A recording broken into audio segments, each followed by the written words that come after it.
Audio release అయింది. తన తప్పు తెలుసుకొని అపాలజీ వీడియో కూడా చేసింది. అయినా కూడా అపాలజీ వీడియో నువ్వు అపాలజీ చేసినట్లేదు, సారీ చెప్తున్నట్లేదు, ఏదో డిమాండింగ్‌గా మాట్లాడుతున్నట్టుందని చెప్పి ఎన్ని ట్రోల్స్ అంటే, ఏడుచుతున్న వీడియోకి కూడా మీరు ట్రోల్స్ ఏసి చెప్పారు అలాగా. అపాలజీ చెప్పిన వీడియోకి కూడా మీరు ట్రోల్ ఏసారు. ఇప్పుడు చూడండి తన పరిస్థితి ఎలా ఉందంటే, హాస్పిటలైజ్ అయ్యింది.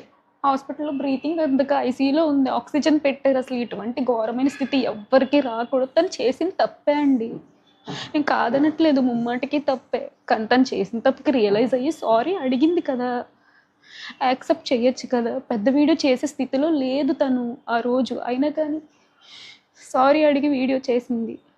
కానీ ఈరోజు ఆ వీడియోకి కూడా ట్రోల్స్ ఏస్తున్నారు. మీమ్స్ పేజెస్ వాళ్ళు, ట్రోల్స్ పేజెస్ వాళ్ళు ఎవరైతే ఇన్‌స్టాగ్రామ్‌లోని, యూట్యూబ్‌లోని థంబ్‌నెయిల్స్ పెట్టి మరి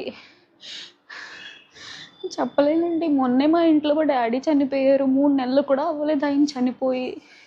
ఇంక ఈ బాధ తట్టుకునే ఓపిక, శక్తి కూడా మాకు లేదు. ఇంకో చావు మా ఇంట్లో జరగొద్దని నేను కోరుకుంటున్నాను. ఆ పిల్లకి ఏమవుతుందో అనిపించింది. పచ్చళ్ళ బిజినెస్ వద్దు, యూట్యూబ్ వద్దు, ఏమొద్దు. అది సేఫ్‌గా ఉంటే చాలు. ప్లీజ్ మీకు దయచేసి రిక్వెస్ట్ చేస్తున్నాను. ఈ ట్రోల్స్, మీమ్స్ ఏవైతే ఉంటే కొంచెం ఆపండి. మిమ్మల్ని రిక్వెస్ట్ చేసుకొని అడుగుతున్నాను.